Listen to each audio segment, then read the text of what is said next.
خواب میں بچے کو سوئے ہوئے دیکھنا۔ بسم اللہ الرحمن الرحیم، السلام علیکم ورحمۃ اللہ وبرکاتہ۔ اگر خواب میں بچہ پرسکون نیند میں سو رہا ہے تو یہ سکون، رحمت اور اطمینان قلب کی نشانی ہے۔ یہ خواب اس بات کی طرف اشارہ کرتا ہے کہ آپ کی زندگی میں عارضی مشکلات کے بعد راحت اور آسانی آنے والی ہے۔ یہ اس بات کی طرف علامت ہے کہ آپ کو اپنے معاملات میں سکون اور صبر کے ساتھ فیصلہ کرنا چاہیے۔ امام ابن سیرین کے مطابق خواب میں بچے کو سوتا ہوا دیکھنا خیر و برکت کی علامت ہے۔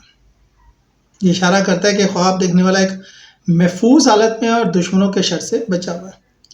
امام جعفر صادق کے نزدیک یہ خواب 3 معنی رکھتا ہے: زندگی میں سکون اور راحت کا آنا، غم و اندوہ کا ختم ہونا، رزق میں کشادگی اور نعمتوں میں اضافہ۔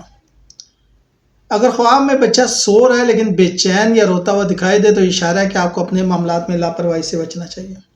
یہ تنبیہ ہے کہ کچھ چھپی ہوئی پریشانیاں آپ کے ذہن یا دل پر اثر ڈال سکتی ہیں۔ خواب میں بچے کو سوتے ہوئے دیکھنا راحت، سکون، خوشی اور اللہ کی رحمت کی نشانی ہے۔ یہ خوشخبری ہے کہ آپ کی زندگی میں مشکلات کے بعد سکون اور آسانی ضرور آئے گی۔